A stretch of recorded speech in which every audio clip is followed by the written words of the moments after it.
Olá, pessoal! Estamos aqui novamente, 14 de novembro, Dia Mundial do Diabetes, no nosso Diabetes Pergunte a Endócrino, com a participação especial hoje da Jennifer Pavani. Então, vamos entrando aí e vamos aguardar o pessoal entrar, tá? No nosso Diabetes Pergunte a Endócrino. Tá? Hoje a gente tem essa participação especial, uma prova aí, né, da vida que segue. Então eu acho muito legal todo mundo ter essa experiência de ouvir um outro lado aí do diabetes. Então vamos aguardar a Jennifer entrar e a gente vai bater esse papo com ela aqui hoje. Deixa eu fixar aqui. Isso aí. Vamos esperar a moça entrar para a gente bater esse papo. Tá todo mundo hoje com muita atividade. 14 de novembro, novembro Diabetes Azul. Tivemos lives a semana inteira. Olá, Eloy Beth. Aí a Jennifer entrou. Deixa eu acrescentar a Jennifer aqui. Pronto. Espera ela entrar aí, nossa convidada hoje, dia 14.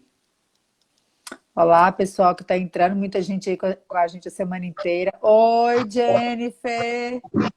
Olá, doutora Janice, tudo bem? Olá, Olá! pessoal. Boa tarde, seja bem-vinda aí ao nosso perfil, ao nosso programa aí, né? Quase um programa isso de sábado à tarde. Diabetes Pergunte a Endócrino. Que bom que você está aqui com a gente. Está me ouvindo bem, Jennifer? Tô sim, eu ia aumentar um pouquinho, mas eu tô com medo que dê uma. Deixa eu aumentar um pouquinho. Eu tô te ouvindo super bem. Tá bom? Não Tá tá fazendo. ótimo. Não, Tá, então tá tô bom. te ouvindo maravilhosamente bem.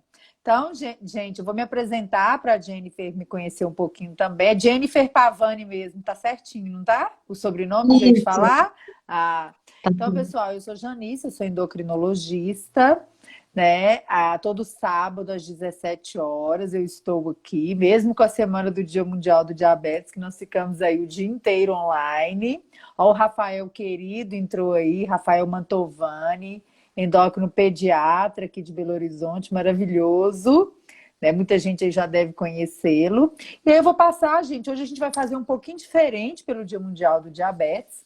Né? A Jennifer tem uma história aí que é muito, muito produtivo que todo mundo escute, né? Entenda, reflita, né? Porque a gente tem vários lados da caminhada com o diabetes e ninguém melhor do que quem viveu isto para contar, né, Jennifer? Então eu vou passar para a Doutora. Jennifer se apresentar, né? E você conta para a gente um pouquinho de você, de onde que você é, fala a sua história, porque nós escutamos tantas histórias maravilhosas essa semana, né? Tanta coisa inspiradora, transformadora. Eu tenho certeza que esse momento com você aqui também será maravilhoso. Então, tá com a palavra, Jennifer. Então, oi, pessoal. Meu nome é Jennifer. Eu tenho 39 anos. Eu sou aqui de Santos, São Paulo. Aí, e fui diagnosticada com diabetes mellitus tipo 1. Com 9 anos, em 1990. Essa época era uma época muito difícil para quem tinha diabetes, porque era imposto assim uma regra de tratamento muito restritivo, né? Em relação até à dieta alimentar. A gente não tinha tantos produtos dietéticos como temos hoje. E era algo de. Até a informação era de difícil acesso, né? Porque nós não tínhamos essa questão da Internet. internet, essa questão de informações tão Exatamente. acessíveis, né? Então a gente tinha aquilo que o médico passava para nós. E muitas vezes, para um adolescente, para uma criança, a gente não aceita muito, sabe? Essa visão de quem não passou transmitir algo. Então, na minha cabeça, eu ficava pensando como que o médico saberia por que alguém poderia perder uma visão ou poderia perder, né, um rim se ele não passava por aquilo, né?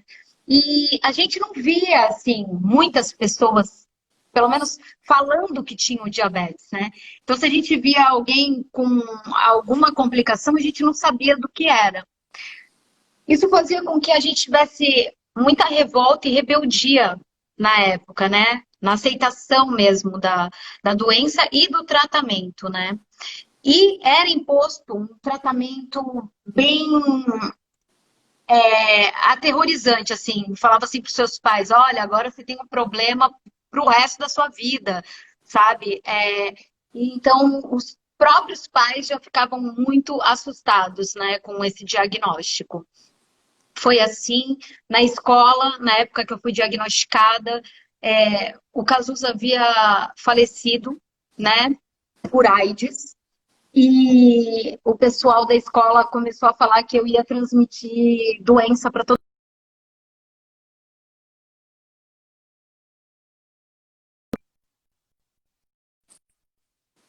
Questão de também a gente ter que se injetar, né, para insulina. Então, era algo muito complicado. E isso fez com que eu tivesse um certo repúdio pela doença. Então, eu tentava evitar que qualquer pessoa soubesse que eu tinha diabetes, né? E quando a gente saía, começou a sair. Enquanto a minha mãe administrou, né? Eu conseguia fazer a dieta alimentar correta, porque ela que fazia toda a minha alimentação, e Com eu anjo ainda não da estava. guarda, né? As Eu não anjinhas estava. da guarda aí, dia e noite atrás. Ela monitorava tudo e me acompanhava, né? Mas a gente entrou, eu entro, né, na fase da adolescência, e daí começo a ter uma certa independência, né? Para poder sair, para poder, né, estar com o pessoal e fazer o que eu quero. Então eu comecei a abusar assim com uma certa frequência, né? E não era só questão de doce, assim, na minha cabeça era assim, se eu comer um pouco de doce não vai me fazer mal. Mas eu comia muito. E eu não tinha essa consciência de que o carboidrato ia para minha corrente sanguínea, se transformava em glicose e era nitroglicerina pura. Não tinha essa noção. E daí eu abusava muito, eu tinha muita fome, muita gula, assim. Eu terminava de almoçar, eu já estava pensando na próxima refeição, e 30 minutos depois de almoçar, eu já estava saltando a geladeira. Então, minha mãe, coitada, ela ainda perguntava assim: nossa, tinha isso aqui na geladeira? Onde alguém comeu? Não, ninguém comeu, sabe? Era eu que Ô, comia ô, mesmo. ô, Jennifer, só um instante. Para mim tá cortando. Você tá me vendo bem? Eu tô. Pessoal, vocês estão vendo a Jennifer bem? Ou tá cortando é só para mim? Que eu tô te ouvindo, mas a sua tá bem embaçada. Deixa só porque tem um atrasozinho. Vou ver o que que o pessoal responde pra gente aqui. Se eles estão ouvindo bem, para ninguém perder nenhum pedacinho dessa história maravilhosa aí que você vai, inspiradora, que você vai contar pro pessoal. Vamos ver o que que eles vão colocar. Coloca aí pra gente. Vocês estão vendo bem a Jennifer ou sou só eu que não tô vendo? Às vezes é a minha internet, né?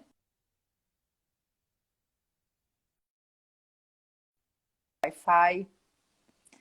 Aí, ó, A você tá um minha eu tô pouquinho vendo bem. embaçada. Tô Eles colocaram aqui embaçada? que você tá um pouco embaçada, mas tá ouvindo bem. Se É quiser que pra mexer mim, um... assim, Tá como eu não tranquilo? enxergo direito, vocês estão sempre embaçados. Essa foi ótima, viu, Jennifer? Mas, enfim, você quer mexer um pouquinho no celular, às vezes mudar um pouquinho de posição, que melhora um pouquinho. Isso. Isso. Mas eles estão te ouvindo bem. Então, vamos seguindo, que eles estão te ouvindo. Vamos lá. Pode ir, então? Pode, vamos lá. Então, Aí só que eu me eu tenho pergunto. uma pergunta para a gente poder retomar aí esse assunto.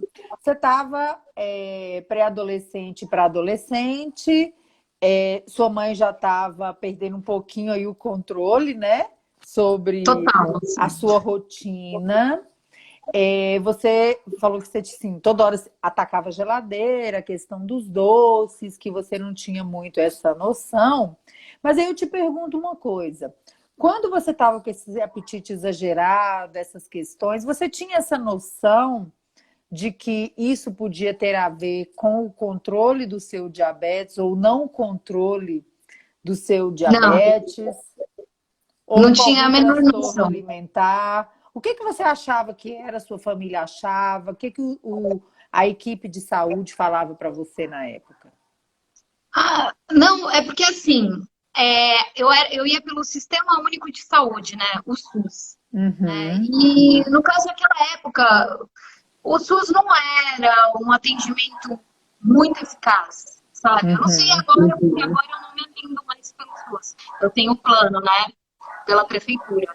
Mas naquela época não era. Tanto que eu até estava conversando outro dia com uma endócrina e ela perguntou assim: mas quando você foi diagnosticada com a nefropatia, você não fazia exames antes, né? Porque tem como saber, né, se seu rim está funcionando ou não. Eu nunca fiz um exame de urina 24 horas. São exames preventivos, né? Eu nunca fiz um exame 24, nunca foi solicitado para que eu fizesse.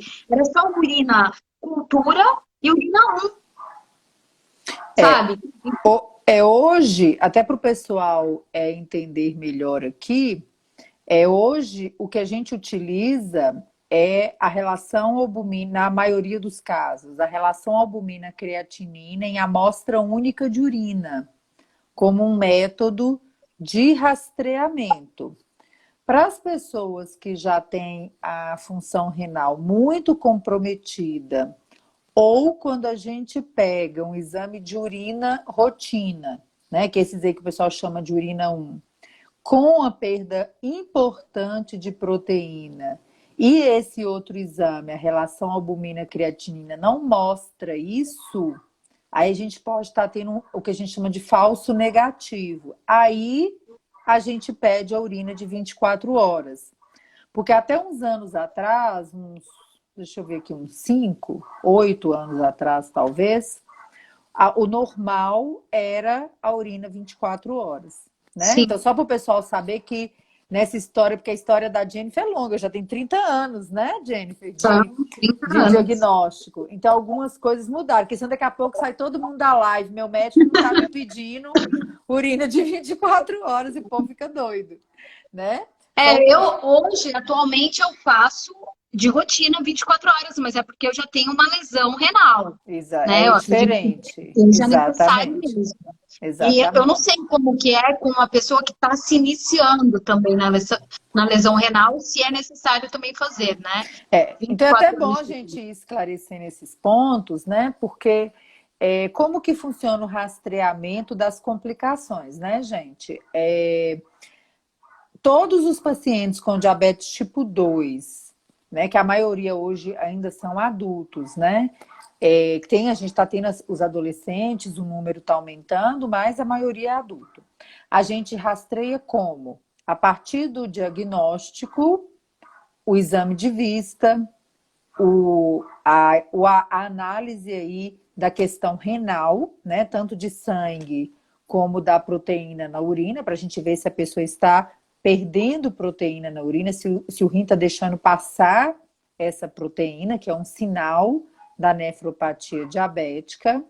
O exame de vista, né, o fundo de olho com os oftalmologistas e o rastreamento da neuropatia diabética com os testes que a gente faz aí de rotina também, tá?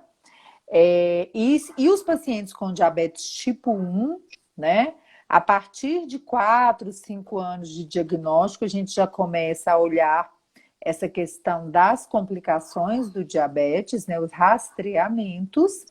E as crianças aí que diagnosticam muito novinhas, a gente começa a fazer esse rastreamento aí de rotina a partir da adolescência, tá? Ou 5 anos após o diagnóstico, contando aí em torno da adolescência.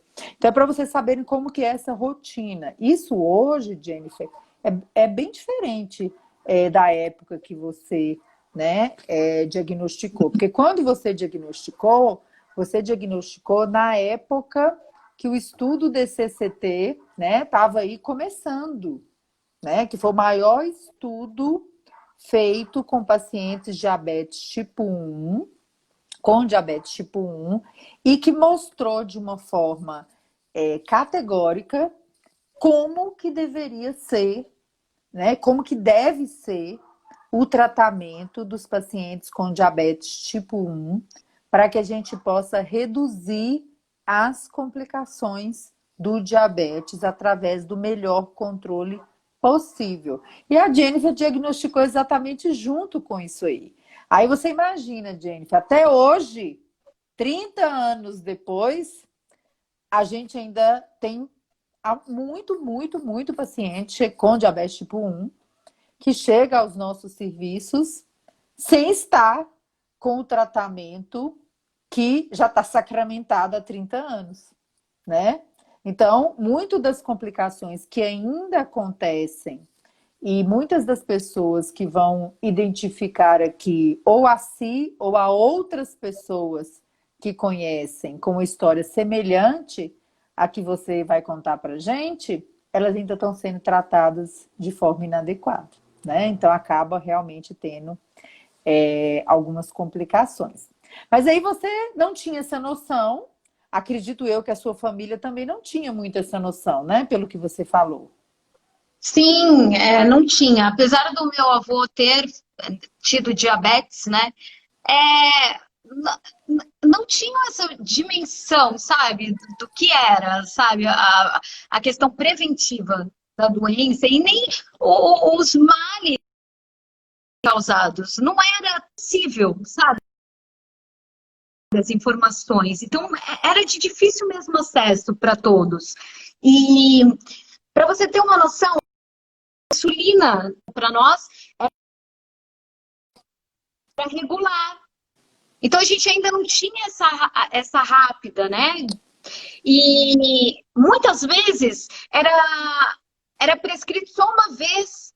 Então, quer dizer, a ação dela terminava e a gente acabava tendo alteração, né, para mais da glicemia, porque não tínhamos essa noção de que tinha que combater, tomar pelo menos mais de uma vez, ou duas, três vezes por dia a insulina. Exatamente. Em 1996, que começou a surgir a insulina rápida. E a minha amiga até falou, na época, era assim, era algo assim, sabe, o pessoal, eu vou comer e vou tomar insulina rápida, e daí tinha a queda de hipoglicemia, que muitos diabéticos vinham até a óbito por causa disso, sabe? Então era uma coisa meio descontrolada. E minha mãe tinha medo da insulina rápida, porque o médico falava assim, não, isso daí ainda não, sabe? Porque era algo muito novo, recente, para o tratamento. Hoje, por exemplo, eu uso a bomba de insulina, que é só a Humalog, só insulina rápida. Só a insulina rápida, exatamente. Para mim, assim, foi o melhor tratamento que existiu. Porque eu não tive mais hipoglicemias noturnas, sabe? Eu não tive mais. Às vezes eu tenho, sim, né, glicemia alta, mas com monitoramento constante, a gente consegue combater isso. Deu alta? Poxa, eu vou estar liberando insulina para baixar, então eu não vou ficar com a glicemia alterada por um longo tempo, que é isso que prejudica a gente, né? Então, o meu monitoramento também não era frequente, porque as fitas reagentes Fitinha no xixi, né? não eram fornecidas pelo governo. A gente tinha que comprar. E assim, era muito caro, gente. E é uma coisa recente, né, gente? O fornecimento de fitas pelo Sistema Único de Saúde, nessa, entre aspas, facilidade que é hoje, né? Porque entre aspas, porque não é assim como a gente gostaria que fosse tão fácil, né? Mas ela é distribuída para os pacientes com diabetes tipo 1, tipo 2, mesmo que às vezes não seja o número adequado, mas em vista do que vocês já passaram, né? Que a maioria absoluta não comprava, até por falta de condições financeiras para comprar, ou quando comprava muito pouquinho, né? Eu não sei como é que era, porque eu não vivi isso, né? Mas eu vejo o pessoal contando nas lives que tinha as fitinhas para colocar na urina, que o pessoal até dividia a fitinha para render mais. Da urina era glicofita. Exatamente, eu eles lembro. cortavam para poder medir mais vezes, né? Então, assim, a gente Eu, escuta muita essa, história. como eu era muito pequena nessa época, eu não me lembro se essa era comprada ou se eles forneciam. Eu não me lembro disso, mas eu lembro que eu usava. Eu usava e eu ficava torcendo para a fitinha. Eu acho que ficava amarela, verde e vermelha. Eu acho que era isso. E eu ficava torcendo para não dar o vermelho, sabe? Isso eu me lembro bastante. Mas as fitas reagentes, para mim, assim, é muito memorável, porque eu lembro que era muito cara. 25 unidades era caríssimo. E daí a gente ficava, sabe, migalhando para fazer, migalhava tanto que às vezes até vencia, sabe? Era muito ruim, foi uma época muito difícil. E aí a gente vê, Produ- né, Jennifer, que o controle do diabetes, que hoje já não é fácil, tendo a disponibilidade de novas insulinas, de fita de glicose, de sensor, das bombas, já não é fácil, porque se fosse fácil, todo mundo estava controlado, né, Jennifer? Sim, é verdade. E o que, que a gente sabe? Que cerca de 90% dos pacientes com diabetes tipo 1 e mais de 70% dos pacientes com diabetes tipo 2 não estão nas metas do bom controle. Ou seja, não pode ser uma coisa que não pode ser, né, Jennifer? É fácil, né? Sim. Pode ser possível, mas fácil não tem Sabe por como. quê, doutora? Eu vejo assim, eu faço, às vezes eu como alface, e a minha glicemia, ó, vai lá pro alto. Aí a pessoa fala, ah, é só não comer doce. Não é verdade. Não é verdade. Por exemplo, ontem eu fui dormir, era 91 de glicemia. Aí eu falei, ah, eu vou então comer alguma coisa para não ter uma hipoglicemia noturna. Comi 4 bolachas. Hoje, quando eu acordei, eu tava com 64, transpirando de pingar. Anteontem, eu tava com 101, comi 2 bolachas, acordei ontem com 262. Eu falei, Deus, sabe? Então, uma coisa assim, eu acho que são muitos fatores, além do emocional também mexer muito conosco. Então, se eu tiver um sonho, sabe, durante a noite, eu posso sim ter uma alteração na minha glicemia. Eu não tenho dúvidas disso.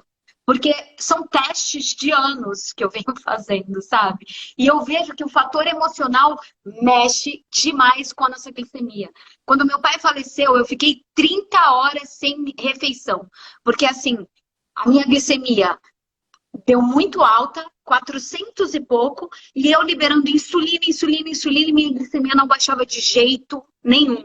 Eu só consegui comer 30 horas depois. Eu não conseguia comer nada. E a minha glicemia só subindo. Então, o fator emocional mexe sim. E como que a gente pode fazer assim para tentar combater essa glicemia alta? São os monitoramentos. Não tem jeito. São Não tem. monitoramentos frequentes. Não tem jeito. Exatamente. E uma coisa que é importante, eu vou mudar de lugar aqui, gente, para você ficar mais perto de um modem aqui, melhora. E uma coisa que é importante, tá melhor ou tá pior? Tá bom, pra mim Tá não, bom? não faz diferença, assim, Tá, de luz, assim. tá. Então, o que, que eu acho que é importante? As pessoas entenderem, né, esse contexto do tratamento, do que a gente tem disponível. E muitas pessoas que seguem a gente aqui, Jennifer, a gente discute muito isso. A questão dos fatores, né? São mais de 40 fatores que interferem na glicose, ou subindo ou caindo.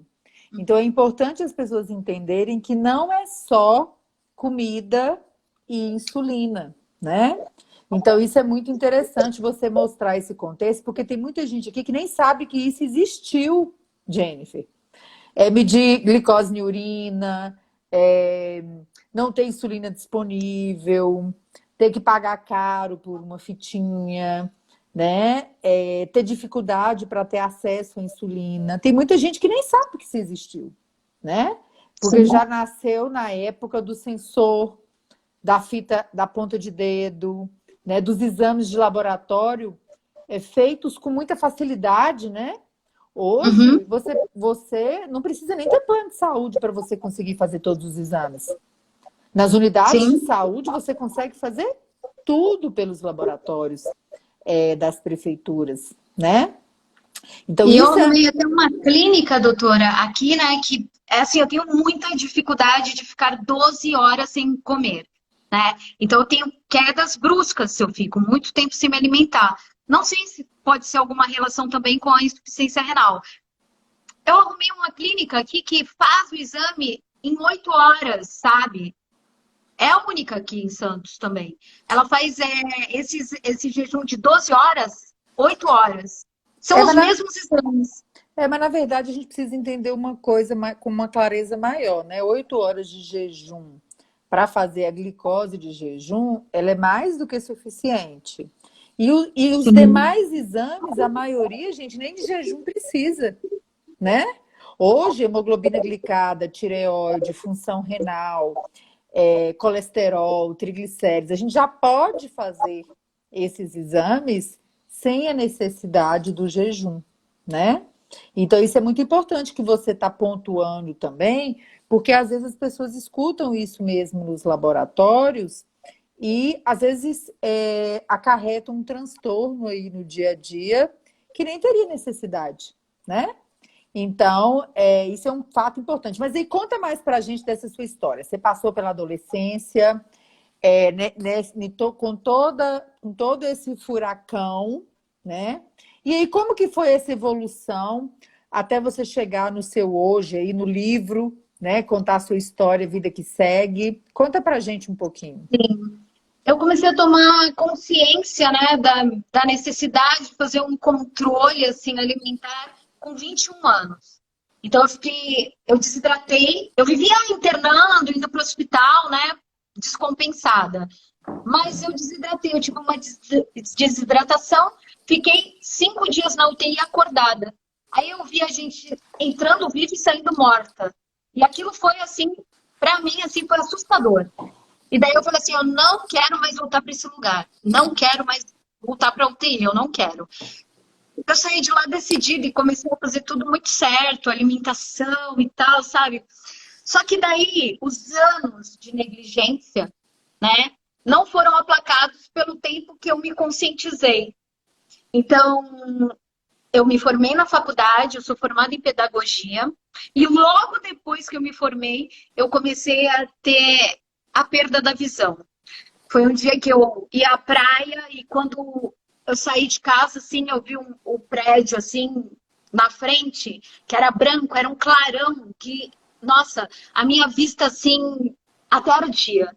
E daí eu tinha acabado de fazer o exame de oftalmologia e não tinha dado nada no exame de fundo de olho. Aí meu mãe falou assim, mas como pode? Você acabou de fazer o exame e não deu nada. Vamos voltar no médico. Aí ele pediu novamente, né? Eu acho que é mapeamento, né? Ou fundoscopia.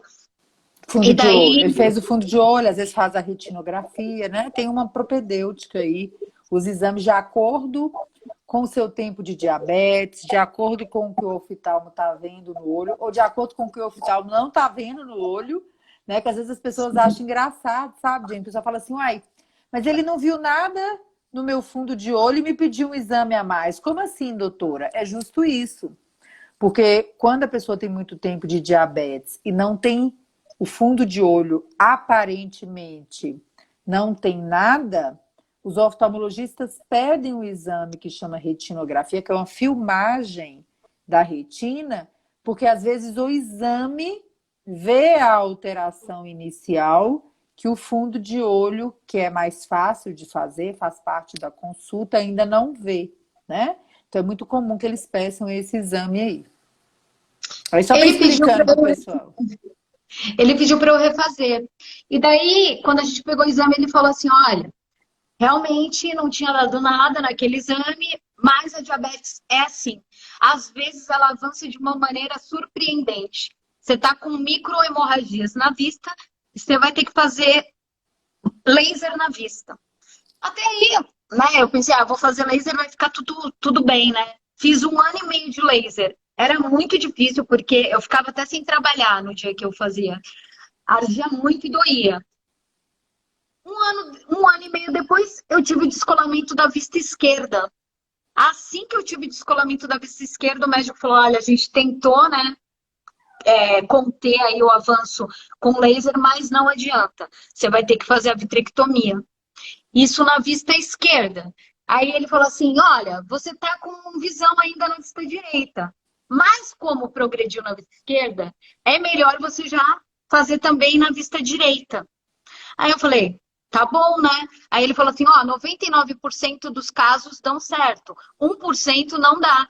Aí eu falei, eu vou entrar nos 99% com certeza. Eu tava com 60% da vista direita, saí com 3% da vista direita. Fiquei com glaucoma na vista esquerda, e daí ele falou pra mim, olha, eu tenho uma notícia pra te dar.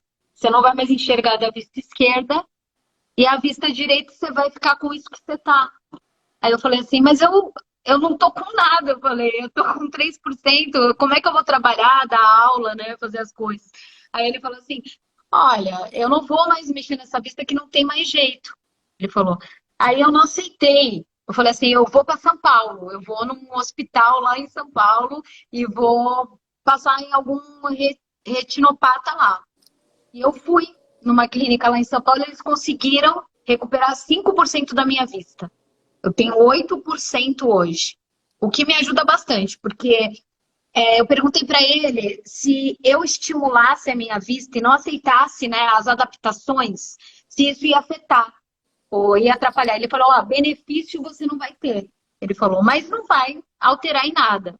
Aí eu não adaptei, eu ficava estimulando muito a vista, e isso fez com que eu não preciso aumentar a fonte de celular, eu não preciso aumentar a fonte de computador. A minha dificuldade mesmo é para transitar na rua.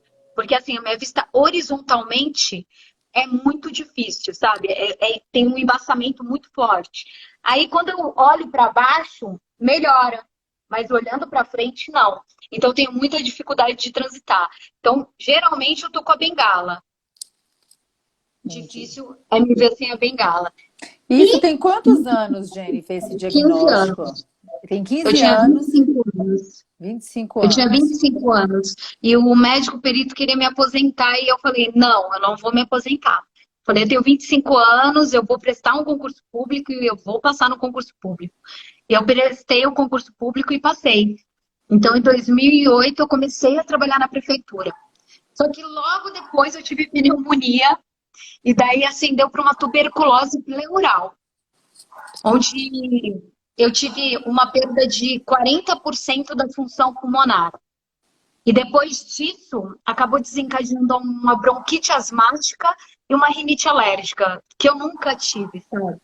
Mas o médico falou que eu sempre tive. Eu acho que, em virtude da perda da função, né, acabou acentuando isso. Eu acredito que seja isso. E, junto com a retinopatia, eu descobri a nefropatia diabética também.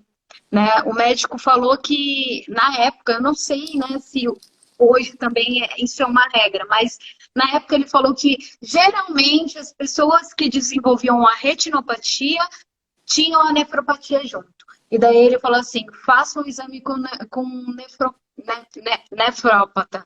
Aí eu fui lá, fiz e realmente eu estava tendo a perda da função. Quando eu descobri, eu estava com 85% ou 75% da função renal. E daí, logo ele indicou que eu começasse a utilizar a bomba de infusão como uma forma de retardar o progresso da doença e fizesse o tratamento conservador. Que se as pessoas que têm diabetes acham que a alimentação é restrita por causa da diabetes, imagina, com a insuficiência renal ela é bem mais restrita. Só que assim, eu tenho que cozer todas as frutas, sabe? Para tirar todo o tóxico das frutas. Mas assim, eu não vejo com dificuldade assim as coisas, sério. Porque eu vi por muito tempo a diabetes como uma grande dificuldade na minha vida. Então surgiu a deficiência visual. E daí eu vi assim como um fim do mundo para mim, sabe? Não enxergar. E depois surgiu a insuficiência renal. E daí eu falei, caramba, né? Eu vi que era bem mais difícil com a insuficiência renal do que com a deficiência visual. E hoje, assim, eu não vejo nada com tanta dificuldade assim, sabe? Eu vejo, assim, que a gente tem que viver um dia após o outro, sabe? E sempre ter esperança que as coisas são possíveis e que as coisas vão melhorar. Porque a gente não pode perder a esperança. Eu acho que eu estou fazendo agora o teste de compatibilidade para um possível transplante. Porque eu tenho 35% da função, meus irmãos não podem ser doadores e a minha mãe também não. O meu pai é falecido. Eu tive trombofebrite no lado esquerdo, por causa de uma hipoglicemia muito severa. A minha veia acabou parando de ser ativa. E no braço direito eu tenho uma veia muito fina. Eu acho que por causa do desgaste do tempo, né, de tanto tirar sangue dessa veia, ela é muito fina. Então, para colocar uma fístula, vai ser muito difícil. Então, o que a gente está tentando é um doador vivo para que eu faça um transplante intervivos e não vá para hemodiálise. Então, quando chegar nos 17% da função, a gente já faz um transplante, eu nem vou para hemodiálise. Aí E é vamos isso. só por parte aqui, Jennifer, que senão o povo que está aqui na live que não sabe as coisas que você está falando vai sair daqui doidinho, né? Peraí, vamos por parte então, pessoal. Calma aí. Então, umas coisas que a Jennifer falou que eu acho que é muito importante todo mundo entender, esclarecer. Primeiro, né, gente, que as complicações do diabetes, elas estão associadas com o tempo de diabetes e com o descontrole do diabetes, né? Então, a Jennifer deixou bem claro aí, né, que por muito tempo depois do diagnóstico, ela não controlava, né, por todas essas Sim. questões, né? Como ela mesma disse, né, a ficha não caiu. Foram múltiplas internações, era uma falta aí do controle do diabetes. E uma coisa a gente também precisa entender, as complicações do diabetes, depois de instaladas, né, depois que elas chegam, elas são irreversíveis. A gente tem como estabilizar ou progredir devagar, mas curar a gente não consegue.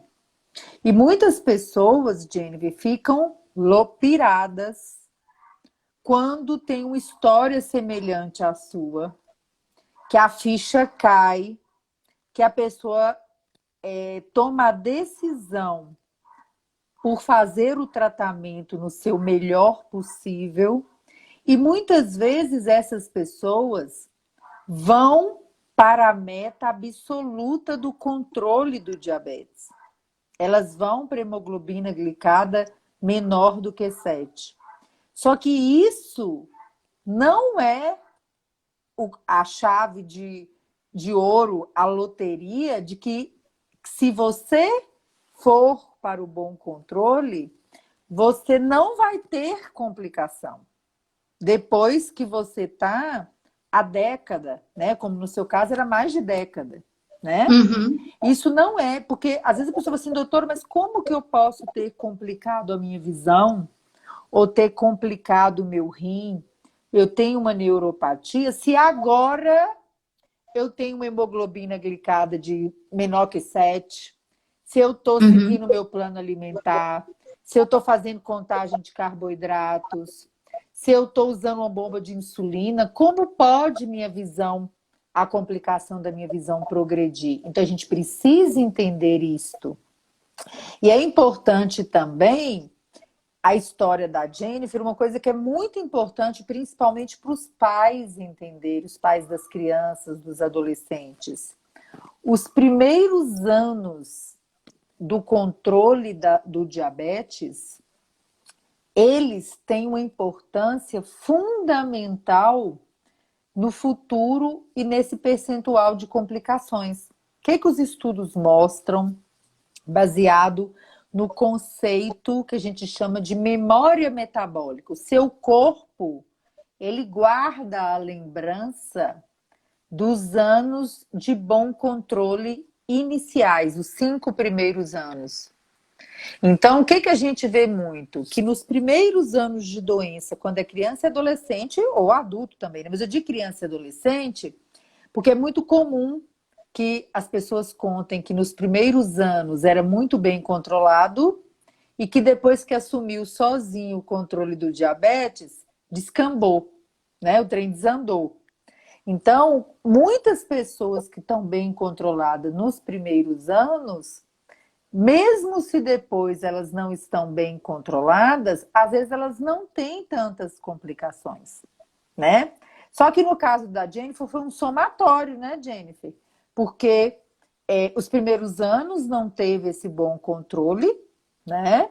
E não tinha tanto recurso como se tem hoje, né? Aliás, não Sim, tinha quase nenhum, né? Para dizer bem na sim. verdade, você não tinha quase nenhum. Então, acabaram surgindo as complicações, e um outro ponto que a Jennifer colocou, para a gente esclarecer, é isso mesmo. Essas complicações que a gente chama de microvasculares, dos microvasos, né?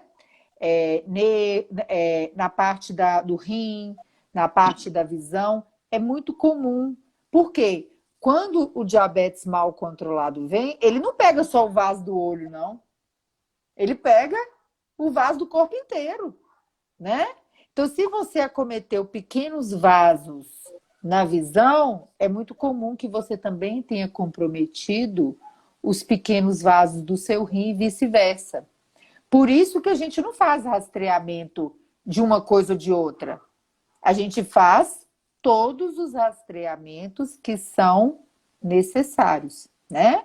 Porque, como aconteceu com a Jennifer, acontece com muitas pessoas. Começa a perder proteína na urina, a ureia e a creatinina, que é uma outra forma de avaliar o rim, elas vão subindo. Quando a pessoa vai no oftalmo, às vezes já está com a visão, né, a retina comprometida, né? E, na verdade, o que aconteceu com o Jennifer acabou sendo uma infelicidade, né, Jennifer? Porque você foi resolver um problema e acabou com 2 problemas, né?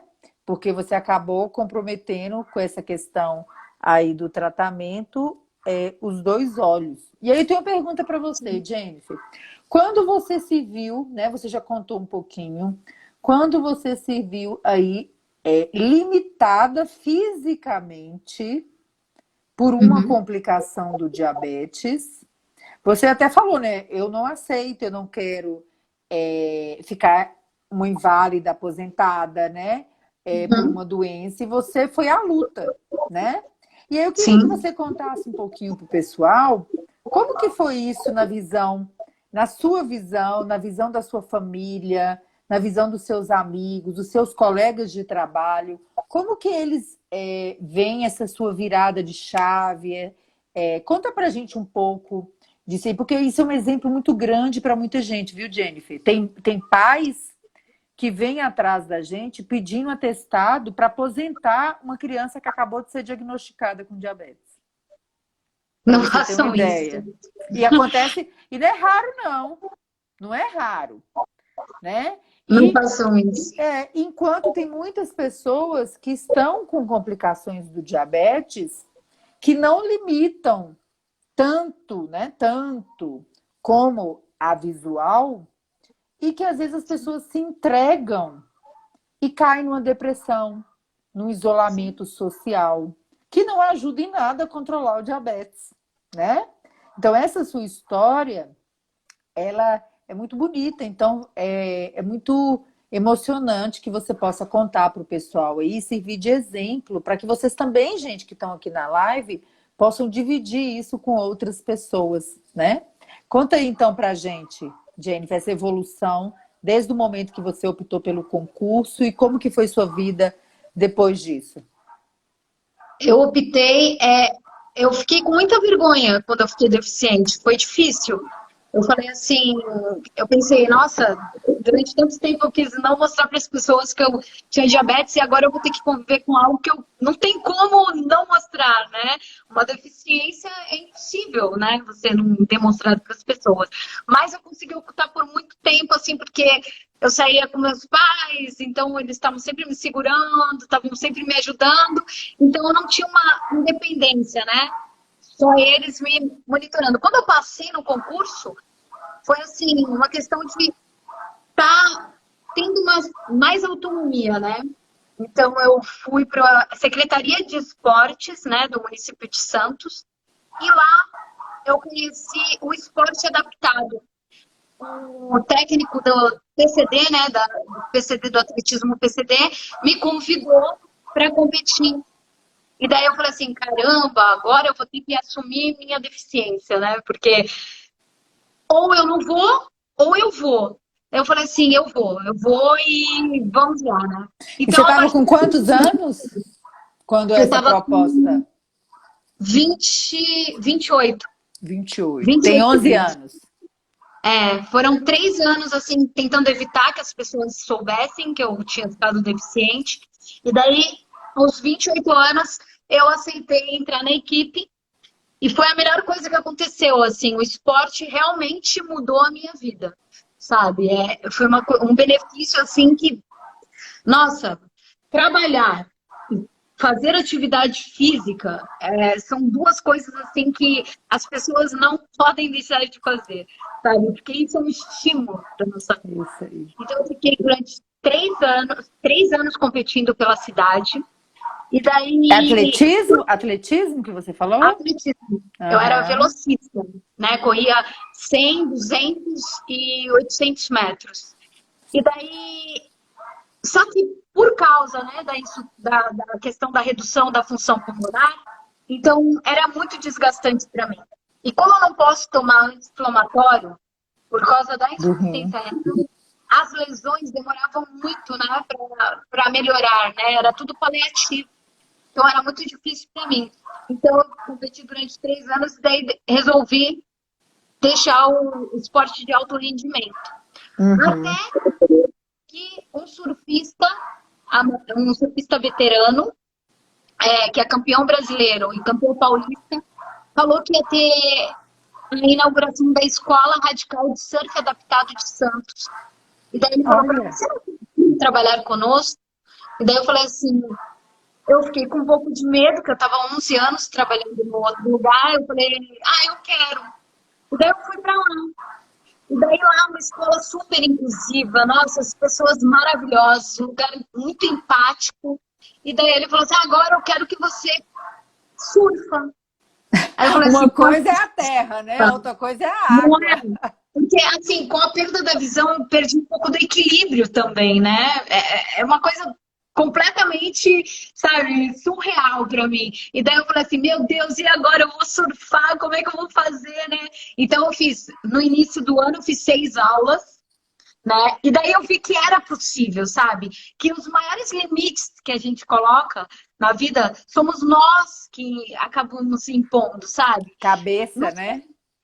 Os medos, né, que a gente tem, né? A gente tem que enfrentá-los, entendeu? Nada que, lógico, vai colocar a sua vida em risco Risco, ou óbvio. saúde. Mas, assim, medos, assim, bobos que você, eu não vou conseguir, sabe? Tenta, pelo menos tenta. Se você não conseguir, você não vai se arrepender. Tenta Porque outra pelo menos você coisa, né? tentou. Tenta outra coisa. Sim. E daí eu fui e eu consegui surfar sozinha, sabe? Mulher, quer dizer então que sem enxergar você é surfista? Sim, sim, eu Ah, eu consegui vou surfar ter que, ah, eu vou ter que experimentar um trem desse aí, então, porque eu É tô muito muito bom, é mole. muito bom. Nossa, que satisfação, que realização para mim. Eu sempre gostei de surf, sabe? Eu nunca me imaginei subindo numa prancha e pegando uma onda sozinha, sabe? E daí foi uma conquista, assim, não só minha, mas de toda a equipe, sabe? A felicidade deles. Então, a proposta assim, que eu tenho assim, para as pessoas é que jamais permitam que as pessoas estabeleçam os limites para elas. A gente pode ir muito além do que os olhos dos outros podem enxergar, sabe? A gente não precisa Exatamente. da nossa divisão para conseguir fazer as coisas, sabe? Eu passei a conseguir muitas outras coisas a partir do momento que eu deixei de enxergar tão bem, sabe? Você passa a ter uma sensibilidade, uma percepção da vida que é totalmente diferente, totalmente abrangente, sabe? Eu tenho mais empatia, sabe? Não que eu fale para as pessoas, ah, que legal, não, mas assim, se acontecer alguma adversidade na vida, é possível sim seguir em frente. Então, quando a gente tiver algum desafio, a gente tem que entender que a gente tem que olhar para o lado para seguir em frente. E se você olhar para o lado, você vai perceber que tem, nossa, muitas pessoas que passam por mais dificuldades que a gente. Então, Com certeza. Com certeza. E é engraçado. Deus. E é engraçado você falar isso, Jennifer, porque a maioria dos pacientes com diabetes, né, a maioria, que já tem noção, assim, entendimento, falam com a gente que vivem com essa sombra da complicação do diabetes.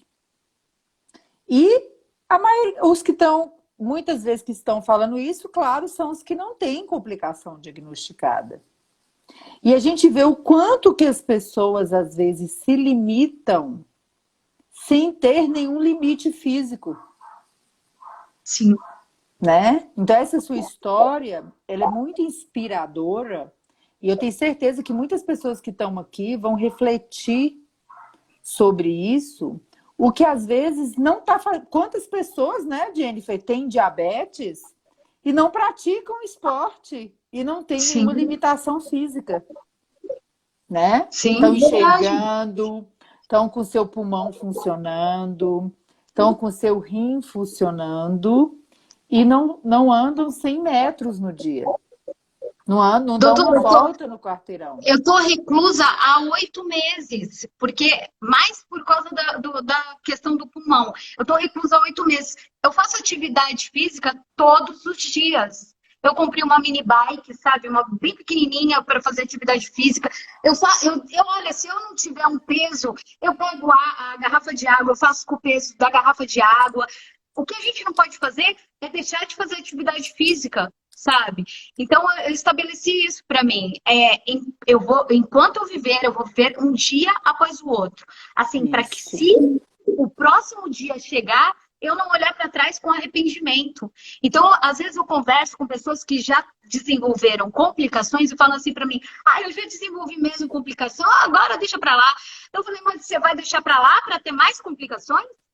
Então, você passa a fazer as coisas legais aqui para não piorar a situação, né? Porque o problema, assim, se você vir, né, a falecer, todo mundo vai falecer um dia, mas se você vir a falecer, não vai ser uma coisa assim, sabe, dolorosa. Mas o problema é que não é só o falecimento, são as complicações. A diabetes acaba limitando, né, a amputação de membros, sabe? Então, assim, se cuida, sabe? Você perdeu a visão, você está perdendo a função renal, você está indo para uma fila de transplante. Tem esperança, sabe? Tenta fazer as coisas certinho daqui adiante. Para não aprende, né, Jennifer? Aprende, usa o que aconteceu como um aprendizado para evoluir, né? Sim. E esse projeto, né, do livro é justamente para isso. Então fala pra gente aí o nome do livro, né, que você escreveu. O nome do livro é Vida que Segue.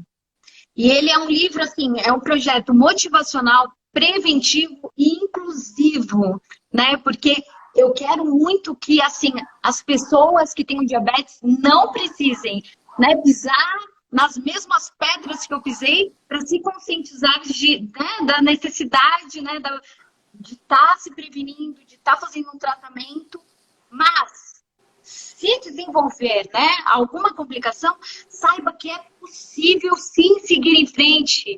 Gente, não permita que ninguém incapacite você, porque assim, muitas pessoas, elas querem nos incapacitar, independente se você tem diabetes ou se você é deficiente. A gente não pode se abater pelo que os outros falam. A gente sempre tem que pensar É isso aí. Tem até o pessoal que até eu falo às vezes, né, que às vezes a gente olha para o lado e a gente tem uma sensação de que a gente está rodeado de pessoas, né? A gente fala isso muito no grupo que a gente tem aí de empreendedores, que as pessoas querem colocar coleira na gente. O que é o coleira na gente? O que é o colocar coleira? É quando você está se reinventando, quando você está andando, quando você está se movendo para um futuro melhor e as pessoas, ou por serem acomodadas, ou por serem moles mesmo, né? Porque tem gente que é mole mesmo, né? Tem gente que tem que levantar poeira aí. Ou por a pessoa não ter, às vezes, achar que não tem uma oportunidade, ela não só não evolui, como tenta barrar a sua evolução. E a maior Sim, limitação da gente, ela está dentro da gente, porque você só se limita se você quiser, porque você sempre pode fazer melhor.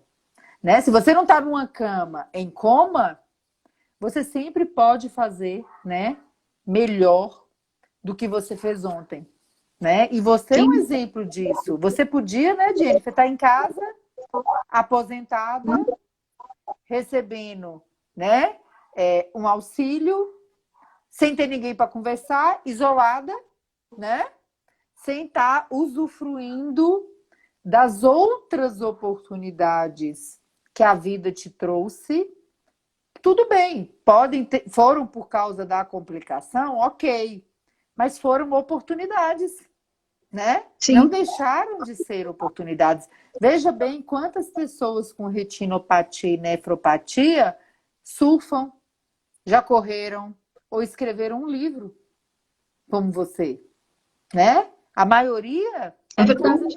a maioria está em casa choramingando, para até de fazer consulta, como você mesma disse. Já estou complicado mesmo. Para Sim. que eu vou continuar lutando, né? A pessoa se entrega, né? Então esse exemplo aí de vida que você está dando, e no livro você conta isso tudo, né? Toda a sua história, os seus Conto esportes. tudo, conto tudo desde o início, né, até 2019, assim, que foi onde a gente concluiu assim o livro.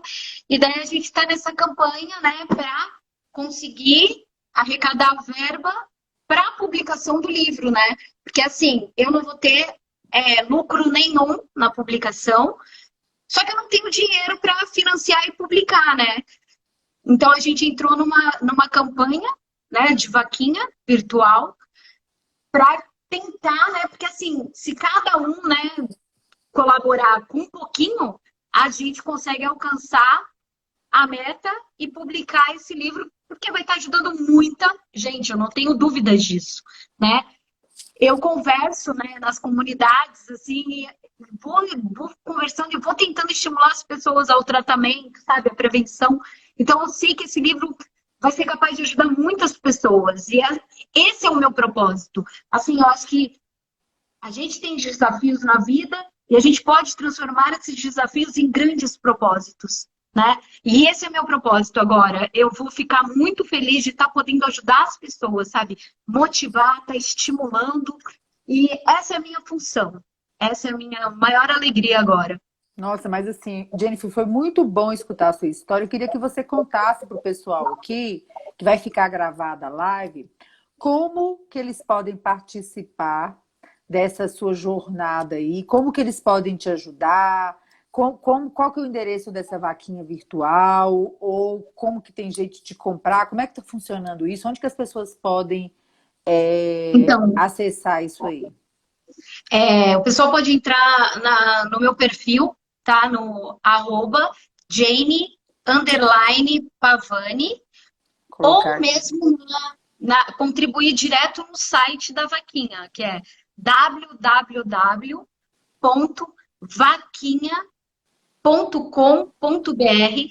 Essa primeira vaquinha é com K, /vaquinha. A segunda vaquinha é com Q, Peraí, repete de barra, novo. www.vaquinha. ponto com, ponto Ah, BR. A primeira vaquinha é com K, /vaquinha. A segunda vaquinha é com Q. Ai, peraí, que esse trem aqui tá complexo. Peraí, a primeira vaquinha com K, tá? Isso. A segunda, aí vem barra, a segunda vaquinha é o quê? Com Não, Q. vaquinha com K.com.br Ah, barra vaquinha com Q, aham. aí barra vida que segue o livro. Sendo que Vida que o segue espaço, o livro. o espaço, né, entre vida que segue o livro tem hífen, tá? Tá. Esse aí ficou complexo, é muita coisa, mas eu tô tentando colocar aqui. Mas aí, gente, mas isso aí tá Ah, nos. você tá digitando, é que eu não vejo. Ah, tá. Mas deixa eu te contar. Isso aí tá no perfil da sua bio? Esse link? Tá no meu perfil. Tá, então Tá tá no na meu bio perfil. lá, né? Ele só clicar, quem quiser conhecer e clicar lá, não é isso? Se você quiser, depois eu passo para você Então, você o pode me endereço. passar, que a gente publica. Algumas pessoas colocaram aqui, Jennifer, que eu acho que é uma coisa bacana essas sugestões, gente. Se vocês tiverem mais sugestões, quem trabalhar com isso aí, é uma sugestão de você fazer uma pré-venda do livro, tá? Isso é uma sugestão que as pessoas têm utilizado muito. Uma outra sugestão é você avaliar com o pessoal que pode aí estar te ajudando, de você transformar o livro num infoproduto digital. Você vender e-book dele, né? Porque aí você não precisa ter uma verba grande para impressão, fica bem mais barato. Então, gente, se tiver aqui na live ou tiver ouvindo algum designer, alguma pessoa que trabalha com infoprodutos, entre em contato com a gente. Ó, já tem até gente falando aqui, ó, eu quero o livro, né? Então, entre em contato com a gente depois, a gente pode colocar vocês em contato ou acessa o perfil da Jennifer com essas ideias, porque eu acho que são coisas que podem acelerar o processo da venda do seu livro, Jennifer. Tá. Né? Então, Eu tenho pensa. um editor, né, que tá vendo tudo para mim, assim. A Isso, porque pessoa. hoje, nesse mundo depois pós-pandemia, as pessoas estão valorizando muito os infoprodutos, né? A venda dos e-books, os livros em. Olha lá, um monte de gente aqui já compraria seu livro. Ó, eu, a Aline, Olaci, tem um monte de gente aqui falando que se interessaria, né? Com certeza muita gente se interessaria. E na doação, quem doa R$ 50 já garante um exemplar. Isso. Então, conversa com ele depois, trabalha essa questão de ser um livro para Kindle, né? Para leitor digital, porque é uma coisa segura, né? Para baixar, você consegue vender aí pelas editoras virtuais e você pode difundir com mais facilidade, às vezes, do que a versão escrita do seu livro, né?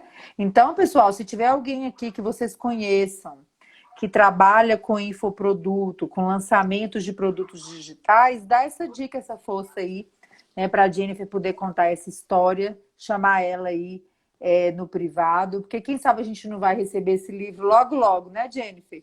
Que eu também quero ler esse Se livro, Deus quiser. né? Eu vou entrar lá depois nessa vaquinha virtual aí, com certeza, tá?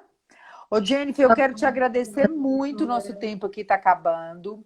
Quero te agradecer muito por você ter entrado em contato com a gente, por você dividir essa história aí de transformação, de luta, de ter uma visão, né, que se abriu pelo diabetes, pelo lado negativo do diabetes, mas que gerou um lado muito positivo. Então, isso é uma lição para muitas pessoas que estão aqui se limitando, né? Sem estarem limitadas. Então, gostei muito. Espero que a gente possa te ajudar muito aí no futuro com esse livro, essa história linda. É o que eu puder, né, te ajudar com a minha equipe, nós estamos às ordens, tá? E falar que você está de parabéns, é um orgulho muito grande ouvir histórias assim, né? De você ter nos dado a oportunidade de ouvir a sua história, tá? E quero passar para você deixar uma mensagem aí para quem está ouvindo, quem está na live agora, quem vai ver esse vídeo depois, né? essa mensagem aí que a gente vê na sua cara aí, que você é uma pessoa diferenciada, que você fez do limão a limonada, né? E que você vai influenciar muitas pessoas com a sua história de uma forma muito positiva, tá? Então, eu vou passar. Muito obrigada, pessoal, pela presença. Só lembrando aqui que às 19 horas tem a live da SBD com a Paula Toller. E às 20, que tem diabetes tipo 1, né? Para quem não sabe, a Paula Toller do Kid Abelha, que era do Kid Abelha. E às 20 horas eu estarei aqui com a Juliana do Piquenique Diabetes para falar dos transtornos alimentares e o diabetes. Vou passar a palavra para a Jennifer, deixar a mensagem final dela e encerrar aí a nossa live. Vamos lá, Jennifer? Eu quero agradecer, doutora, pela oportunidade também que vocês deram, né, de estar compartilhando aí e estar também falando do meu projeto. Agora eu vou deixar uma mensagem para o pessoal. Eu desejo, assim, que essa história possa estar motivando as pessoas e faça com que as pessoas não permitam que ninguém esteja limitando-as, sabe? Porque eu acho que o maior limite imposto é por nós mesmos. Então, eu tenho certeza que muitas pessoas vêm e vão nos falar que nós não conseguimos, que nós não somos capazes, mas eu tenho certeza, nós somos capazes de ir muito além do que tudo que as pessoas podem estabelecer para a gente. Então, não se limite jamais pelo que o outro fala. Mostre para todos que você pode ir muito além do que os olhos de qualquer outra pessoa pode ver. É isso aí, Jennifer. Parabéns aí pela sua história. Muito obrigada, tá? Muito Obrigada, obrigada mesmo. doutora. Conte com a gente. Espero que a gente possa estar aqui em vários outros momentos, contando sua história. Vem na capa do seu livro, né? A gente vai ter várias oportunidades. Então, pessoal, tchauzinho, boa noite para vocês. Espero vê-los no show, diabetesplay.com, tá? Pelo site da SBD nacional, pela página do Instagram da SBD, lá tem o link, tá bom? Um beijo para você, Jennifer. Tchauzinho, pessoal. Um beijo, gente. Beijo, Tchau. tchauzinho.